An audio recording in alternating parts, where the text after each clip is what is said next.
Good day, everyone. Good day, Sir Picoy. So today we are going to discuss about the nature of critical writing.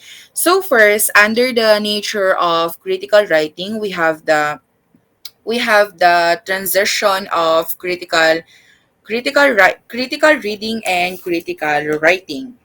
But first, let me say that reading and writing are the two essential skills for the learners. So going back to the transition of critical reading and critical writing. So critical reading is not just a passive consumption. So it means that it is not just engaging with information where the readers absorbs the context without the critical thought.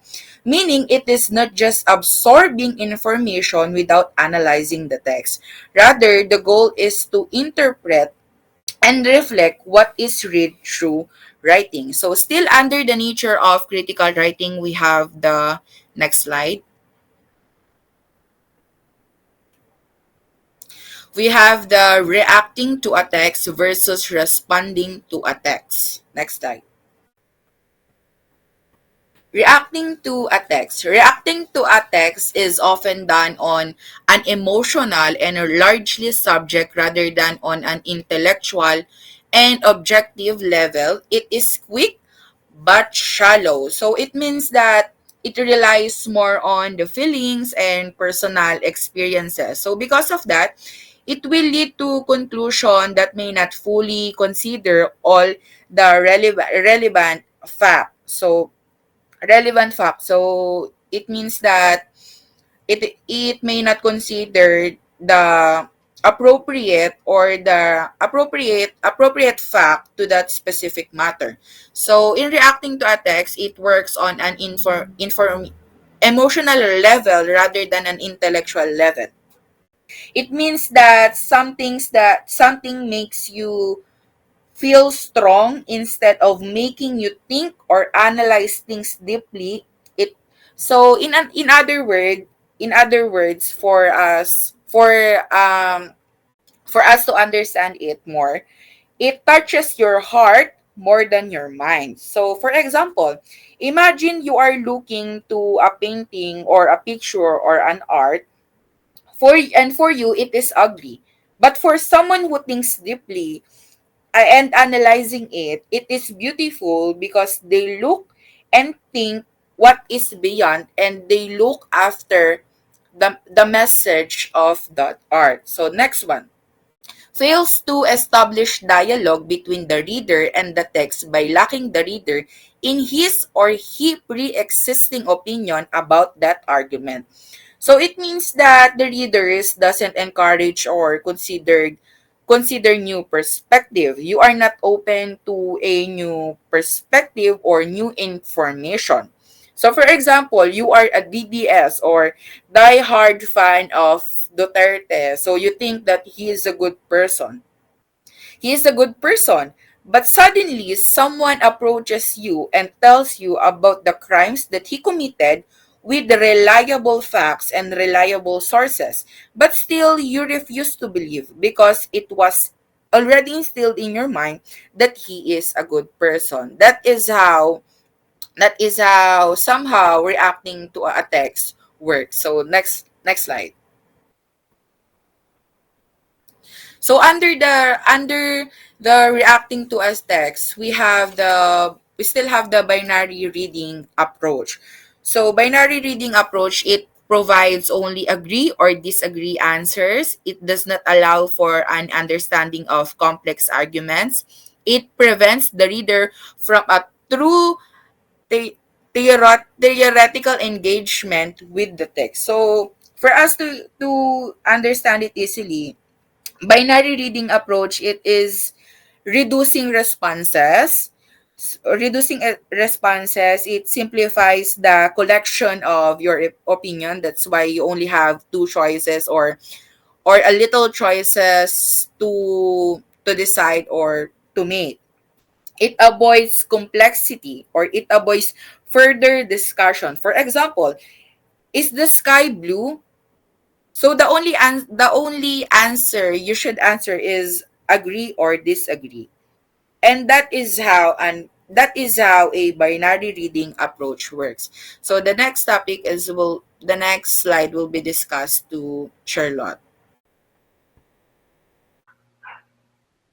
Thank you. Next is responding to the text. So responding to a text is when we engage more deeply with what we have read.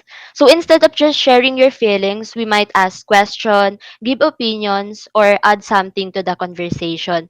So here, we might explain why we agree or disagree with something or provide example to back up our opinion. So basically, we are building on the ideas that is presented. Here we have analytical and evaluative. So it is analytical because it requires examining the ideas and structure to understand the intention of the writer or the author.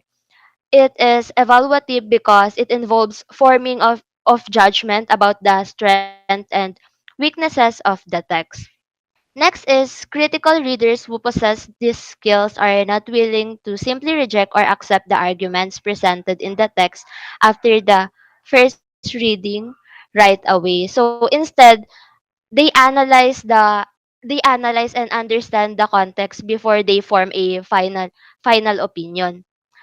Works on an intellectual and emotional level by asking the readers to use all the rhetorical appeals in reading and writing about the text, allows for careful study of the text's rhetorical aspect, and establish dialogue among the reader, text, and other readers by allowing all sides to reconsider existing position and opinion. So overall, it allows the reader to engage more with the text ideas and to expand their understanding and consider others' perspective. Next slide, please. So we have here the nuance reading. Not like binary reading. Nuance reading is when we dig deeper into a text and recognize the complexities. So instead of seeing things as just as good or bad or just agree or disagree with it, here we explore the text and consider different perspective. So it allows for a deep and detailed understanding of complex of text that's what I said. Then takes into account gray areas of complex of arguments. So when we say gray areas, this means that the issue are not always black and white and we should consider the in-between aspect that add complexity with the discussion. It also establishes rhetorical engagement between the readers and the text. Next, please.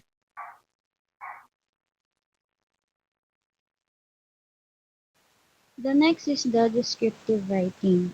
So the descriptive writing, we write a descriptive writing when we need to first introduce. So it states what happened and what something is like, which helps the readers to become more connected to the writing by appealing to their senses. Second, present facts. So in descriptive writing, it is fact-based about a particular issue. So for example, is a case study which refers to an in-depth study of a person or issue to get reviewed. So that information is gathered from different sources such as through observations and interviews.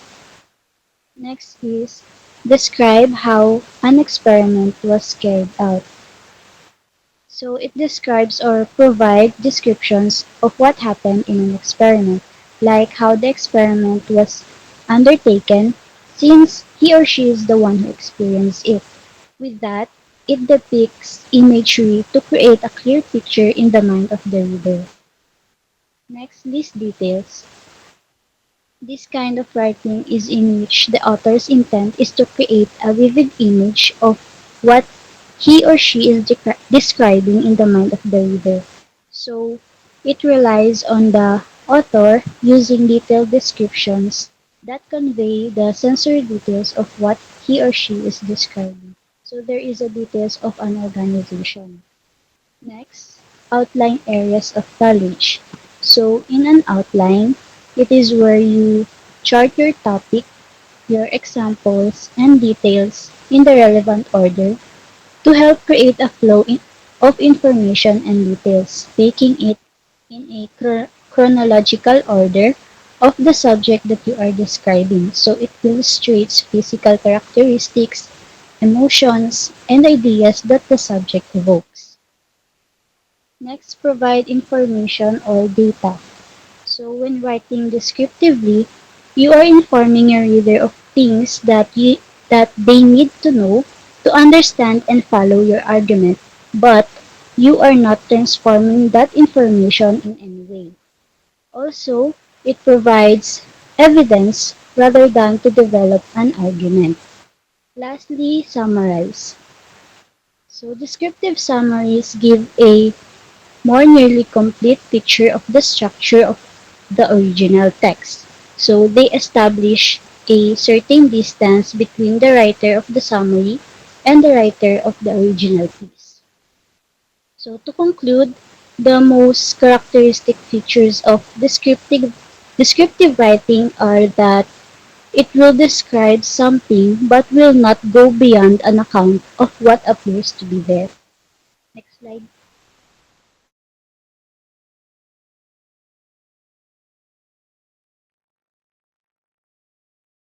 Critical writing, it is no longer about observation and imagination. Rather, it strongly calls for observation and logic to raise solid arguments supported by evidence that you will carefully elaborate in your text. Critical writing is an essential skill that allows us to engage with information in an analytical way. It is more than simply a summarizing or describing. It requires us to evaluate, interpret, and synthesize ideas. This process of critical thinking is crucial for developing informed opinions, making sound judgments, and contributing meaningfully to discussions. By critically analyzing texts, we can identify strengths and weaknesses, uncover bias, and challenge assumptions. This process helps us to develop a deeper understanding of the subject matter and to form our own informed perspectives. Moreover, critical writing equips us with the ability to communicate our ideas effectively, using evidence and logic to support our arguments. Critical writing is a tool for intellectual growth. It challenges us individuals to think critically, question established norms, and explore new perspectives. By engaging in the process of critical writing, individuals can develop their analytical abilities, enhance their understanding of the complex issues, and broaden their intellectual horizons.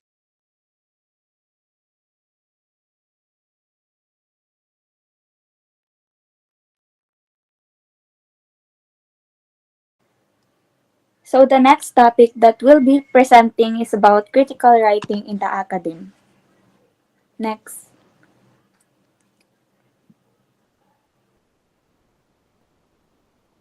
Next. But first, let's define the what is academic writing. So in the academe, critical writing involves more than simply stating information, but also requires a deeper engagement with the material.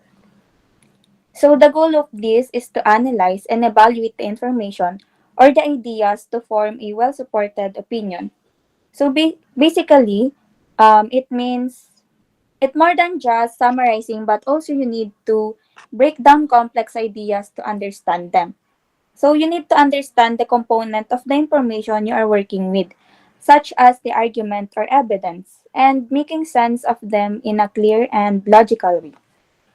Second is to judge the quality of evidence or argument. In critical writing, you need to assess whether the sources you are using are reliable and whether the argument presented are strong or weak. Also, you need to form a conclusion based on analysis. Since after evaluating the information, critical writing requires you to form a opinion or conclusion that is supported by the evidence you have analyzed. And lastly, considering the different points or viewpoints of other. And the important aspect is to recognizing alternative perspective and addressing them in your writing to show you have considered all the angles before forming your final conclusion. Next. And in critical academic writing basically goes beyond by accepting the conclusion of others. And according to the University of Birmingham, critical writing is an involvement in an academic debate. It requires a refusal to accept the conclusion of the writer or other writers without evaluating the arguments and evidence they provide. So it means that it involves a thoughtful evaluation of arguments and evidence, engaging in academic debate rather than seeking definitive right answer. And similarly to Lancaster University, emphasizes that academic writing is about discussing controversies intelligently. So here are the tips in critical academic writing. So first, answer relevant questions. This means you need to focus on answering the correct and important question relevant to the topic. Second is to provide the context so that your reader can follow your ideas and understand the principle you are discussing by giving sufficient background. Next is the reference sources. You need to cite the materials you have read, showing how it informed your argument. Also, it is important to group the studies and making connections. Also, explain the source of value. Clearly explain why the sources you are using are valuable and how they contribute to your writing. Next is to justify judgment. When making judgment about ideas, you need to support your reasoning with evidence to make your argument convincing. Next is to make hypotheses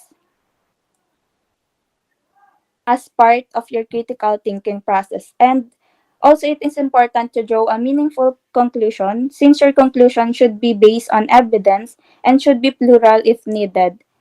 That will be reflecting multiple outcomes and perspective. Next is to acknowledge opposing views.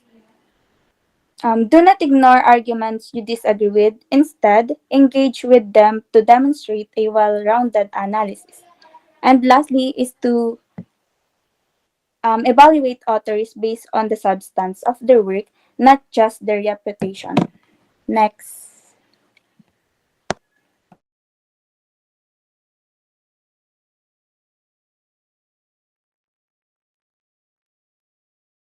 Next po.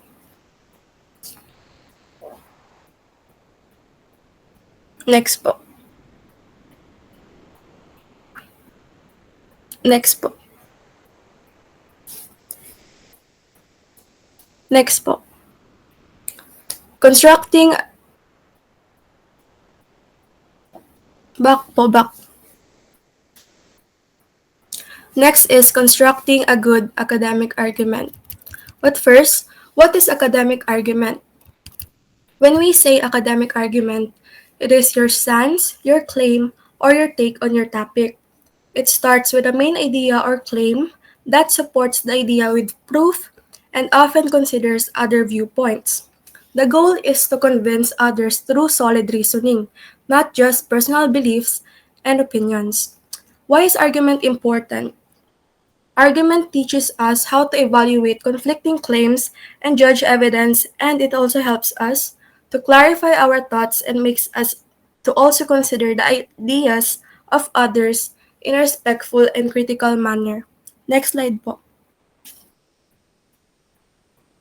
In this statement, it says that a good academic argument is based on solid evidence, and it aims to add something new to a field of study. It shows an understanding of important past research and considers how its findings might affect the field. By including other viewpoints, both supporting and opposing, the argument becomes more thorough and convincing. Next slide po. A Belmont University resource titled Writing an Argument states, the purpose of argument writing is to present a position and to have an audience adapt or at least seriously consider your argument. Further, it notes that good argument writing is critical assertion with proof writing. It should reflect a serious attempt on the writer's part to have considered the issues from all angles.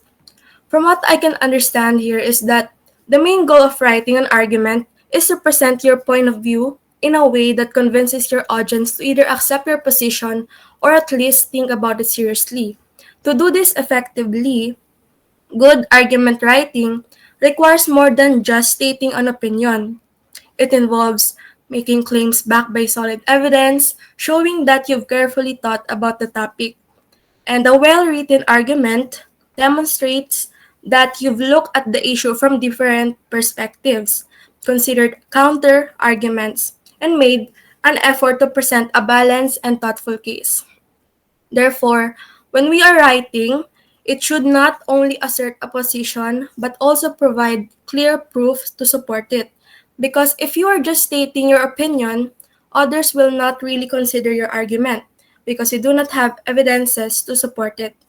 Therefore, evidence is important in an argument because it supports your claims and makes them credible. It shows that your ideas are based on facts, research, or reliable sources rather than just opinions. Next slide po.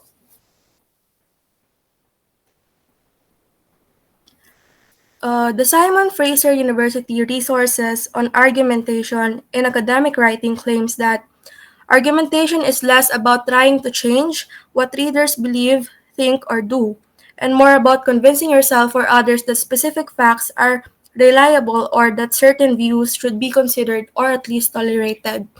This statement means that argumentation is not always about forcing others to change their beliefs, thoughts, or actions, because academic discussions are meant to share ideas and evidence to help people consider different viewpoints, not to impose your belief on others. Instead, it's more about showing that certain facts can be trusted or deserve to be considered, even if they are not fully accepted. And the goal is to get others to acknowledge that your position is reasonable or worth thinking about. Rather than completely changing their minds, it's more about opening up the conversation and making space for different perspectives. And it should be to promote understanding, not to force agreement. Next slide po.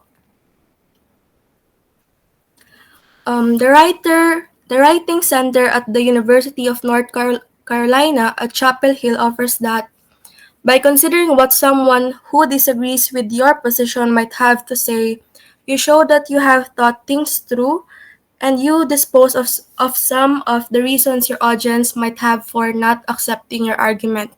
This statement highlights that by addressing those opposing viewpoints in your argument, you're able to deal with some of the reasons your audience might have for not accepting your position. It helps strengthen your argument because you're showing that you understand the other side and can respond to it. This strategy helps you to dispose of some reasons they might have for disagreeing with you, or basically, you're removing barriers by providing them solid evidence that answer their doubts.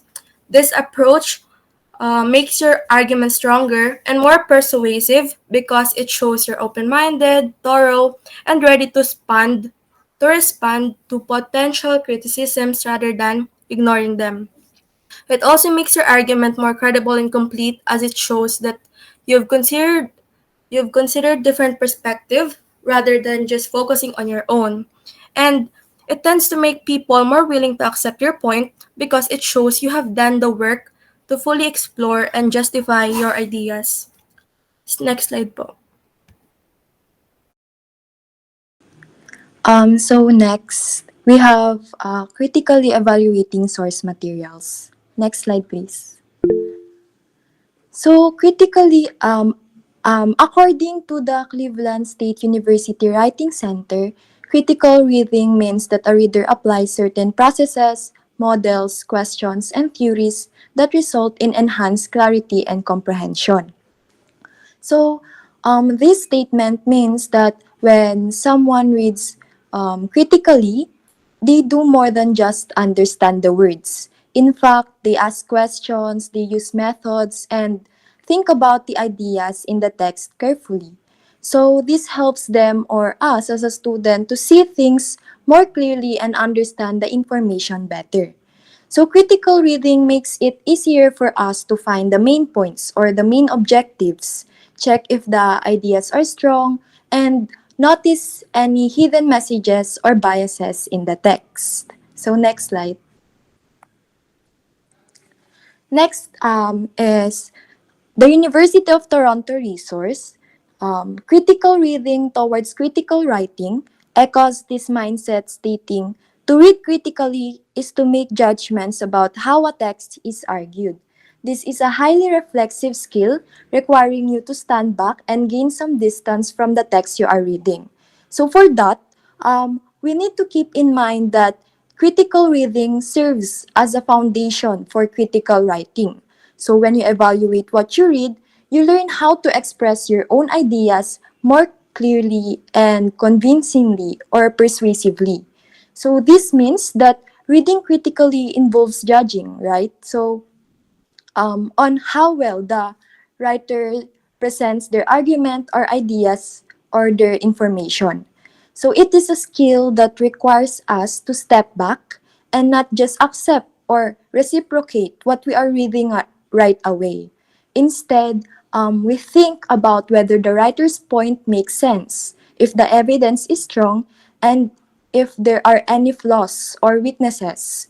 So by doing this, we can get a clearer or more thoughtful understanding of a text. Next. So we have two questions there. What aspects are important to consider when critically evaluating a source? And why is it important to be able to critically evaluate the source materials? So let's go first to number one.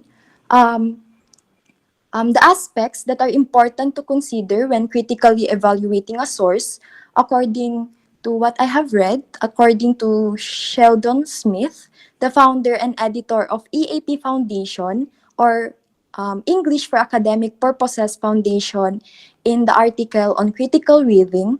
So when evaluating a source, the reader needs to consider about how the information is presented, who the author is, when it was published, where it appeared, and the writer purpose for sharing it, or the writer's purpose for sharing it. So first, how the information is presented. It refers to the style and tone of the writing. Next is who the author is. So knowing the author's background and expertise is crucial. Are they qualified in the subject area or that subject matter? So their qualifications can affect how reliable their information is. Next, when it was published, it is the date of publication, or it is a date of publication. It is matter because information can be outdated. Next, where it appeared. So it is the platform or publication where the text was released. And last is the writer's purpose for sharing it. Are they trying to inform, to persuade, to entertain, or to sell something? So knowing the purpose can reveal the potential biases in the writing. So the question two, why is it important to be able to critically evaluate? So when you understand how what you read is written, you can use those techniques in your own writing. And additionally, you are not simply absorbing the information. Instead, you are also thinking about it, organizing it, asking questions, and deciding how valuable the text is. Next.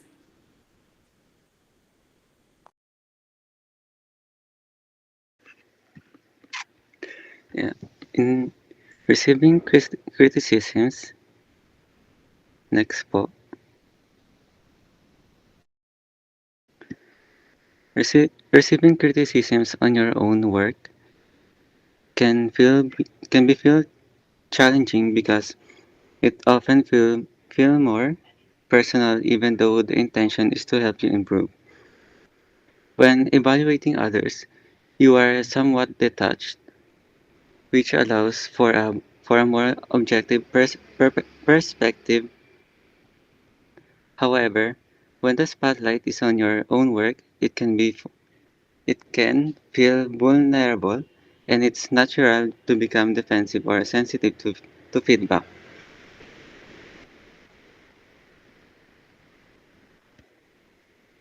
According to Eric, according to Eric, I think you have to face criticism with an open mind and a willingness to learn. Sometimes the comments are harsh, but mostly they are well. They are well-intentioned efforts to help you improve. Consider the source and select ones whose feedback you value when possible. As Eric explains, it is important to approach criticism with an open mind, focusing on growth rather than taking it as a personal attack. Constructive feedback, even when it seems blunt, it is typically meant it is typically meant to guide you towards improvement. He suggests that considering the source of criticism as feedback from trusted individuals who genuinely want to help you grow is often the most valuable. Next,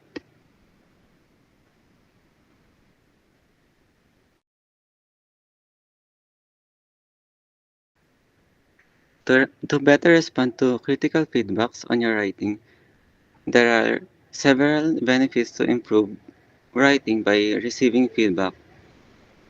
Here are ways to improve writing by receiving feedback.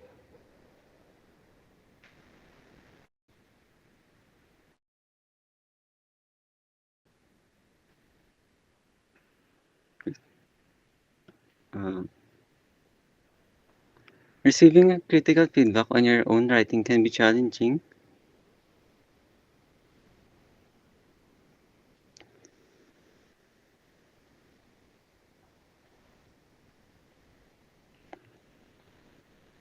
and learning to respond effectively to feedback offers significant benefits that can improve your writing. First, feedback connects to your goals by helping you align your writing with your objectives, whether they are improving clarity, style, or content. It aids with revision and practice, offering concrete suggestions that push you to refine your drafts. Feedback is often more valuable than a score because it provides detailed insights into areas of improvement, offering a clear path for growth. Additionally, feedback fosters ownership of your writing. When you actively engage with the comments and make revisions, you begin to take control of the process, which leads to a deeper understanding of your strengths and weaknesses. It also helps you ask the right questions about your writing, such as whether your ideas are communicated clearly or if your structure is effective. By understanding the feedback, you can better prioritize what is most important in your revisions, focusing on the key elements that will improve your quality of your work. And lastly, feedback helps ensures that you are on the same page as your teacher or reviewer.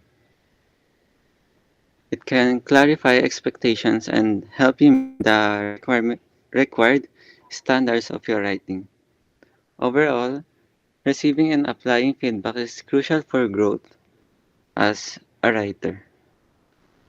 And that's all.